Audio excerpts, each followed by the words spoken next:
that I could include my daughter and also, make money and just really working with other moms, mommy and me groups, schools, things like that. People had to understand I was basically a single mom, raising my daughter, and I had to take her a lot of times with me on showings, even in the baby born, whatever it was. So my clients had to understand that. And then I was really, really lucky to meet Robert a little over 10 years ago. Right, almost, 11 years ago. And we fell in love right away. Met through a client, actually, a listing I had in Calabasas. Right. Yeah, and I was not in real estate. I was in the building supply world for almost 30 years, and I was in the purchasing and procurement department for the last 20. So it was a definitely different world for me, coming from a corporate world. But every year I figured out ways to help make the owner of my company money. And I worked really hard at that. And then because of Jennifer's involvement in real estate, I thought it's time to help myself make money. And I quit that world in 2016 full time. And I remember Jennifer wasn't ready for that. I came home from work and I said, I have a surprise. And it was a lot to give up a paycheck. But I Health did it. Insurance. Right. I mean, everything that goes along with it, every 2 weeks, you're getting paid, and that's not the way it is in our businesses, you all know. But it was a great decision. There were a couple of hurdles to get over. I had to change the way I thought about things, coming from a corporate world and being a purchasing assistant director of purchasing. But it's been great. And Jen and I have done really well, and I have no regrets at all. Yeah, it's a great partnership, and I really believe in partnerships and teams. And even if you don't have a big team, like we don't have a big team at this point, but we have the two of us and some support help. But I really believe in complementing each other. I think you have a better chance, in our observation, of getting that listing or working with that buyer when you have a duality of strengths. So it took us a little while. There was definitely a learning curve for Robert and I to kind of figure out, like, what's my role? What's his role? Right. How do we complement each other? How do we not do the same things? And I think a lot of times when people look at partnerships and teams, especially partnerships, they're maybe looking for someone like them, which it's great to have someone like you when it comes to, ethics and morals and work ethic, things like that. But I definitely think it's important to have someone that has different strengths. Absolutely. And when we first joined the Calabasas office, we took the DISC assessment, I think was the name of it, that many had to take. And for sure, it totally reaffirmed our strengths and weaknesses and how we complemented each other. And it's very important. Being a team also puts us in two places at one time. We kind of divide and conquer, if you will. So it's been very helpful. And for me, it's been such a relief, because for years and years and years, just doing it on my own, there were so many things that I had to kind of really reach out to other people for. Not that we still don't do that, but I'm always amazed at, like, when we go through an inspection report, and Robert, with his background in his industry for so many years of property management and hospitality, and then Right. the other work that he did. I don't know, maybe it's a guy thing, but I'm like always so impressed of, like, when he goes through an inspection report, it can really talk people off the ledge, because he really understands and knows what the important things are and what the unimportant things are, and how to really, get what you deserve when you're buying and selling a property. And that inspection report could be a deal killer. So I'm able to go through it and affirm to our clients that it's not that bad. It really isn't that bad, because inspectors can blow up a deal. So I just go through it and I say, look, yeah, it's an issue, but it's fixable. Don't worry about it. And there are times when it is that bad. Of course. And it's been minimized. And then Robert is, and I both very honest, but he's had clients walk away from deals because he's like, this is not good and it's not going to end well. So I think one of our mantras has always been, and our tagline is, the advice we give our clients is the same advice we give our own family. And we live by that, you know, because we never would want to be in a situation where we're buying something that wasn't the right fit for us. Which is really interesting too, because I just have to say in Florida, it's really different here. Doing business. And Robert has his broker's license in, you know, in California, as you know, and I'm now also in Florida, and I have my salesperson's license in both places. And when and if you guys are thinking of referring an agent, obviously, hopefully you would refer us, but if you chose someone else to help your clients buy a property or sell a property in Florida, it's a really, really great idea.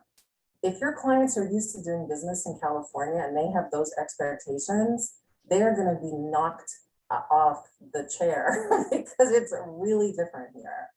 Some of the things are pretty amazing, right? For example, contingencies are removed passively. Once the day comes and goes, the contingency is removed. You don't have to write it up or sign off on it. So that inspection period ends and that contingency is removed. Same thing with financing. Once that date passes, it essentially becomes a cash deal if it was a finance deal. So very different in California, obviously. And sellers are not required to make disclosures At all. in Florida. Doesn't matter if they know So, the roof leaks, if they your do not have clients to disclose it. Used to doing business in California, they're going to want someone who knows what they're used to and how it's been done in California. They're going to want someone who knows that in Florida. But we do get a minimum of 6% commissions. Doesn't matter if it's a $50 million house or a $300,000 condo. It's actually written in the listing agreement, 7% up to 10%. If you don't write it in, it's 7%. But people are used to getting 6%. So if you don't offer 3% to a buyer's agent, good luck. Like, we don't have a 5% market here. So that's kind of a cool thing. So it is, I just had to put that in because it's a little different here than what we're used to in California. So Can I ask a quick question? sure. So what is, just out of curiosity, I mean, you guys are in Boca Raton, right?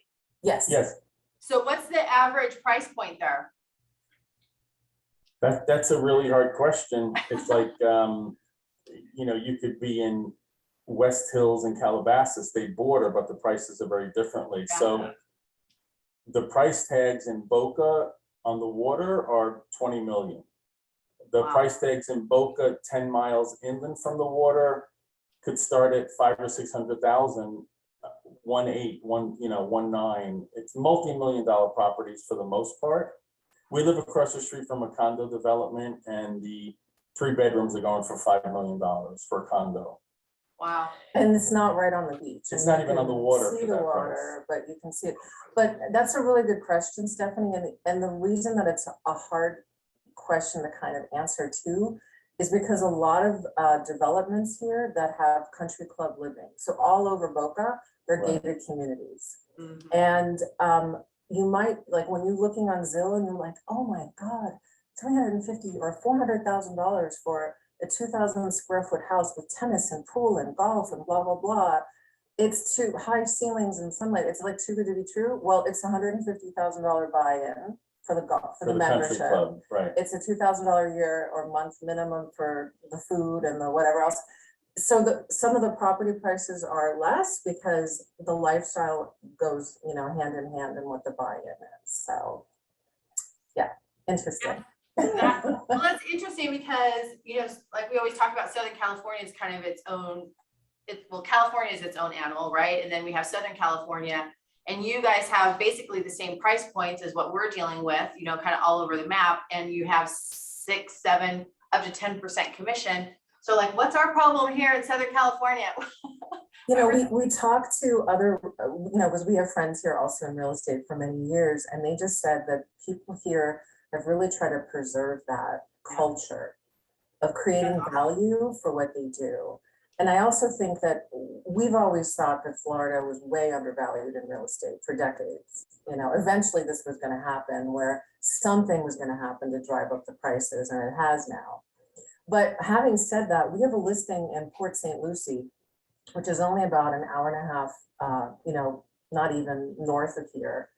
And it's a really great community. It's like 8 miles from the ocean, pretty close. And those homes are going for $350,000. Mhm. So Boca is kind of Boca is unique. unique. Boca is not representative of the rest of Florida. Yeah, and we were at Jupiter Island this past week and we drove by a $90 million house. That's where Tiger Woods. Tiger lives. Woods lives and Burt Reynolds and I can't remember who else, but a lot of celebrities. And so those were like 45 to $90 million homes. And they're, you know, they're intercoastal to ocean, like Palm Beaches. So the prices up there are pretty high. But look, your average price here, I mean, you can still buy a really great condo here for $350,000, $400,000 and have a really nice lifestyle with a relatively low HOA. So it's possible, but you're not going to be on the beach.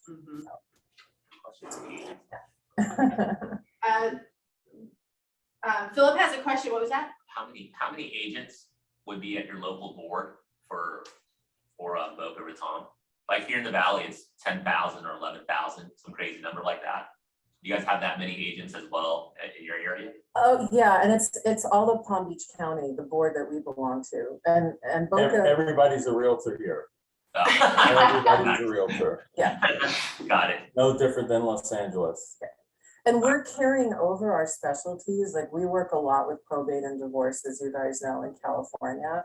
And so our listing that we have right now, actually in Port St. Lucie, is a probate. It was a referral from an escrow officer in California to us because she was doing a probate on the property and they happen to have a property also in Florida. So yeah, so that everybody's a realtor and yeah.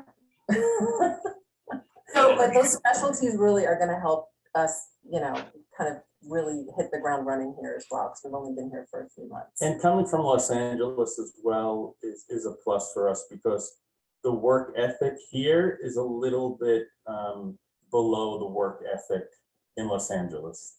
People don't react as quickly, they don't move as quickly. Things are done a little bit slower. So it's great having Los Angeles and prior to that New York energy with you when you're doing business here. Got it. Yeah.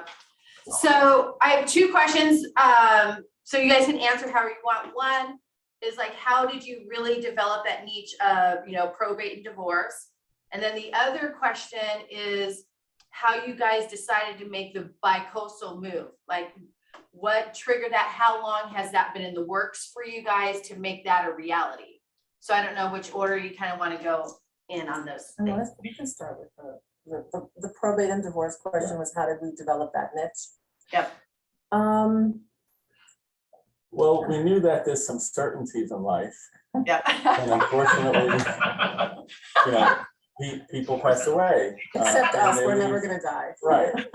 And they leave properties, and you know, the last thing you want to do is go through a probate. Hopefully, the person who passed away had a trust to make that process easier. And you know, 1 out of 2 marriages end. So you know that, especially in California, there's a high divorce rate. And we saw that it was a niche to specialize in that. And we've joined the bar associations around town. We network with attorneys, family law attorneys, trust attorneys. And it's not easy work. You have to be dedicated to it, but it could be fruitful. So I would say, you know, jumping into the probate and divorce field of specialties is like having a geographical farm. In 16 years, I've never had a geographical farm ever. And I just decided that wasn't for me. So we work only by referral and only with those 2 niches. So our marketing dollars are spent, and it's expensive. I mean, we've spent a lot of marketing dollars over the years, and it took years to kind of develop those relationships with those attorneys, fiduciaries, and also with people who felt comfortable referring us, just our regular clients. Most of our business we get from repeat clients referring us into those situations that are private for the family. And Robert went through having to deal with his mother's estate. I was the executor and trustee of my mother's estate. And going through that process and having to liquidate real estate and everything else really made me see that there was a whole other side to it, aside from the business aspect of it, the human side of it. And being able to kind of help the families, along with being able to refer really good support for them, whether it's in the ways of attorneys and mental health professionals, whatever it was, we really had to broaden our circle to really understand how to help the family in that situation, all the way through. And in Florida, there's no such thing as a Hegstead petition. So in California, sometimes we were able to circumvent the court process because let's say you have a trust and you have real estate in the trust, and then maybe there's one property that you bought and you forgot to deed it into the trust, or you refinanced it and never put it back into the trust. You can actually in California do what's called a Hegstead petition and petition a judge and to say, hey, the intent was, since all the other properties are in the trust, the intent probably was by the decedent to put it in the trust and they forgot. And most of the time, the judge will say, fine, you don't have to do probate. There's no such thing in Florida. So everything has to be probated, even if they forgot. And there's homestead laws and it's just a little bit different here. Also, it's no secret that Robert is not my first husband and I'm not his first wife. Right. So we do have personal experience in Yeah. that regard. And that's kind of how we thought of the divorce niche, is like we both had to sell or relinquish properties in those divorces. Right. And we wish we would have been able to work with professionals that really had a deeper understanding of the tax implications, the other implications that go along with it. And even though we never act as CPA or attorney, we're very clear about that. We always refer that out. Our understanding of the process and what needs to happen. So we got certified in collaborative dispute resolution. So we get sometimes like really high confrontation cases. We try to, we'd love just to work with collaborative cases, but that isn't always the case. And the nice thing is that the husband or the wife and the wife, or the husband and the husband, whatever Right. the situation is, feel like they have someone in their corner, each of us. When we both show up for, listing presentation, we usually connect with one of the spouses, and it's not always for me, the husband, and not always the wife or Jennifer. Yeah, and we have to really be, I think, in that line of work, we really, really need to tap into a gut instinct. Like you have to just be quiet and like listen to what is happening with your internal instinct, because there's so much going on and there's so many moving parts, both in probate and divorce, that it's really easy to kind of upset the apple cart. And we really want to be, in their corner and help as much as possible. I mean, having said that, some of those cases are, they've been severe. I mean, Robert has taken a paintbrush and painted the outside of the house the day, the few hours before the photographer came, or we planted flowers with our fingernails 10 minutes before the photographer got there because the husband turned off the water to the property Just and to spite the wife. I mean, whatever, the stories go on, like we could write a book. Right, we should write a book. Actually. But we deal with it. That's just what we do. There's no ego involved. I mean, you have to do what you have to do to get the job done. And especially for the attorneys, because a lot of times they're getting paid from the proceeds of the house, of the largest asset. So if the property doesn't sell and you can't negotiate, maybe it's up against a foreclosure with a trustee, which we've had to do, right. Then they don't get paid. So, then you don't get any more referrals. Right. So, so it's a labor of love. It's definitely much more challenging than a traditional, buyer or seller. But we feel like we're of service to people and we're able to benefit from it financially too. So.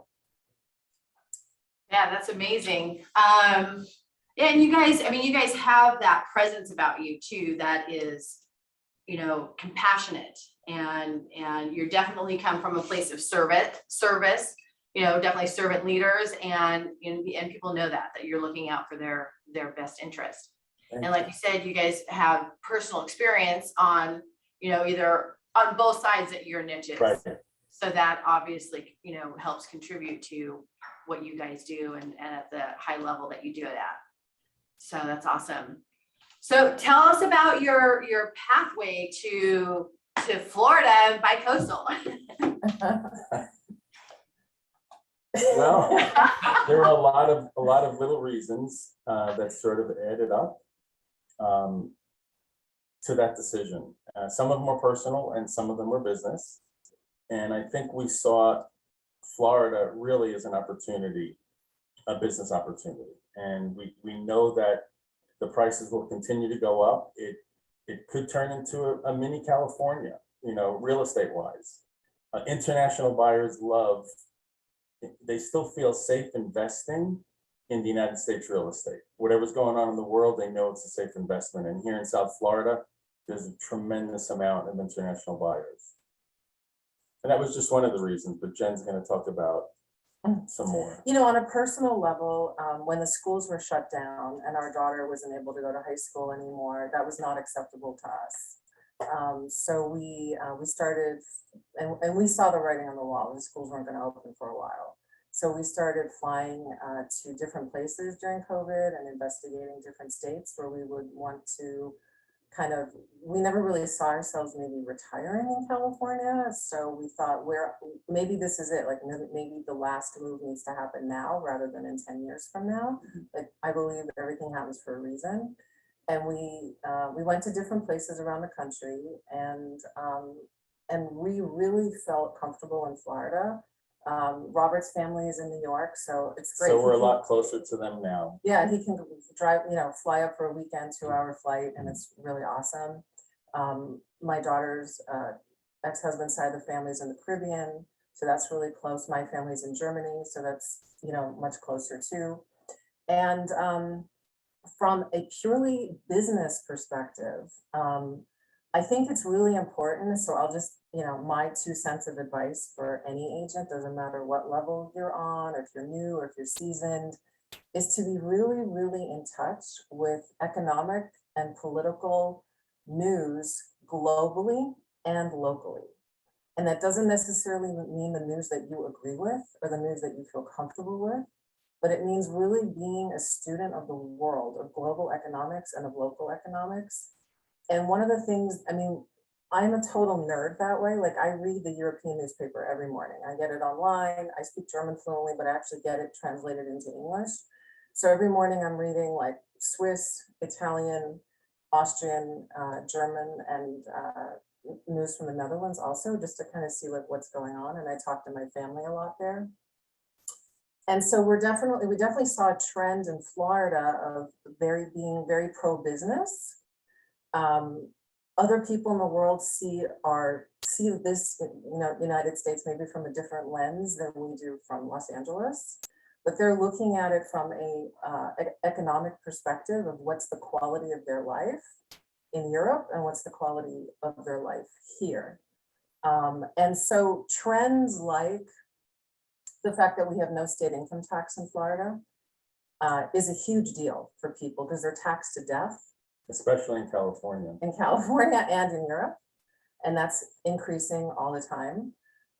Things like schools being open, things like vaccine mandates.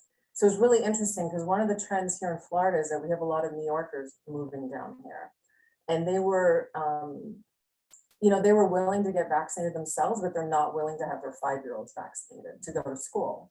So we're seeing a lot of those buyers come down here that are like, if the buck had to stop at some point, the schools here are open and there's freedom here for whatever, we don't judge anybody's politics or anybody's reasoning, but I think as a seasoned real estate agent, you need to have that understanding. Like, it's not your opinion, but it's like, what does the client want? Like, what is the path and why is a market doing well?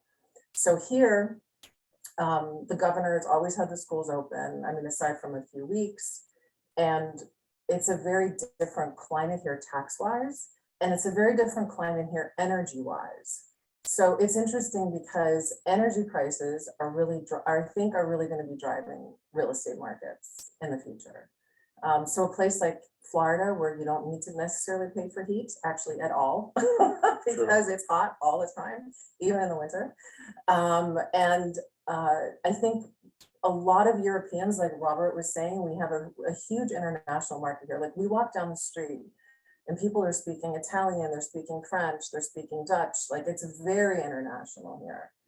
And a lot of those people are looking now more than ever to buy second homes here because they're kind of done with not being energy independent. And this Ukrainian thing, I was talking to my family about it this morning in Germany, is really blowing up. And so aside from the political reasons of what Putin's gonna do, it is affecting energy prices, and it will continue to do so, especially in Europe, where they have completely given up energy independence. So those, I think, just being able to not just think about like your small real estate market in front of you every day, but looking at trends, whether it's California, Florida, wherever you are, and thinking about like, where's the market going? Who's my audience, and how can I tap into buyers how can I expand my business, not just locally, but globally, like who wants to be here and why, and what their reasons are. So that's one of the reasons we moved, I think. And we wanted to have our second childhood in Yes. play. And so it's a very chill, golf, boating kind of lifestyle. Another important factor that we forgot is that our daughter wants to go to school in Florida, college, and we wanted to establish residency because the in-state tuition is much more affordable than out-of-state tuition. So like I said, there were a lot of little things that made us decide to do. It was a big move. We moved our lives from one coast to the other. Yeah. And we're starting new in a new neighborhood, but we're very confident we have the skills to build a business just like we did in Los Angeles. And you know what? It's a 4.5-hour flight on JetBlue for like $87, or depending on what time of year you fly. And so it's so easy just to be able to come back and help a client.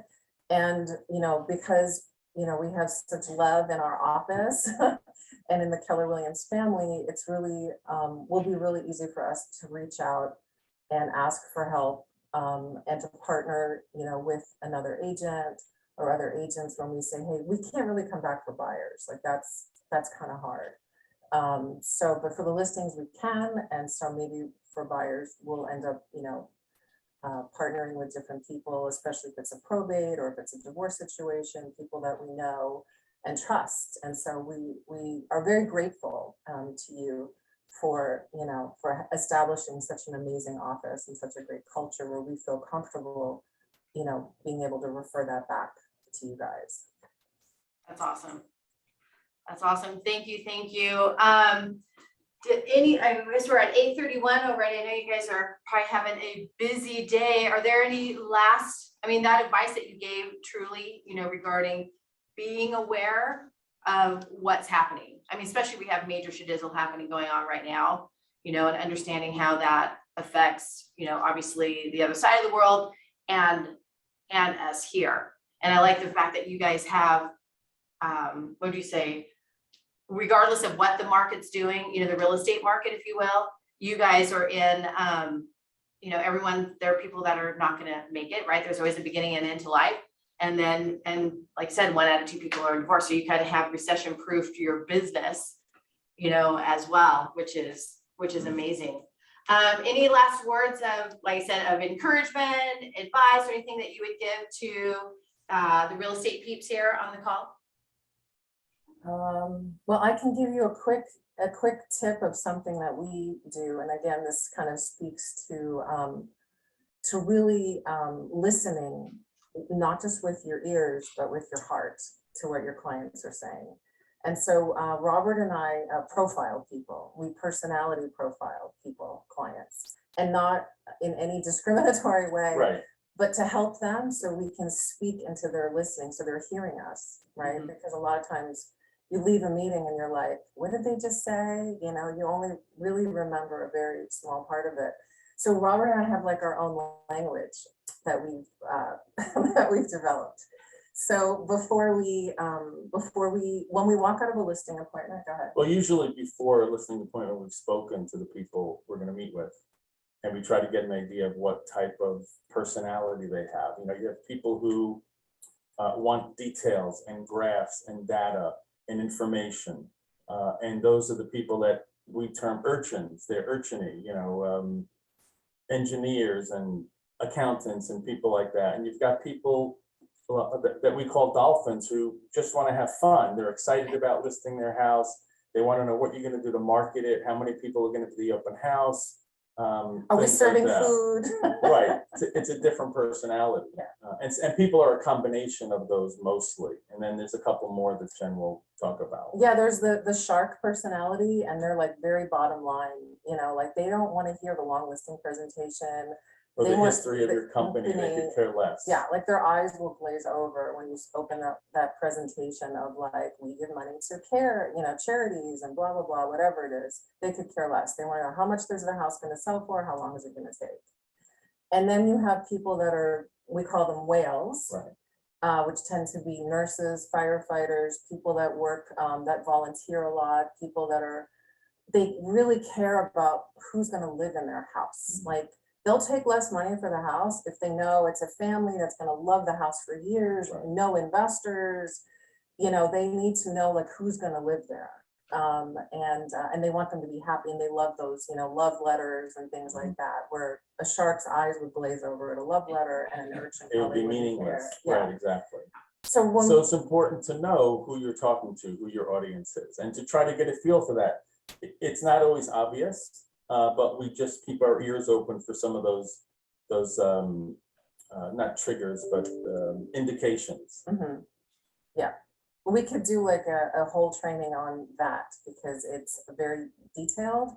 Yeah. But just to have some kind of understanding of the human psyche, and again, taking yourself out of it. It's not about you. Real estate is not about you. We've always said that. Like, it's about the client, and it's about what they want, and it's about speaking into their listening.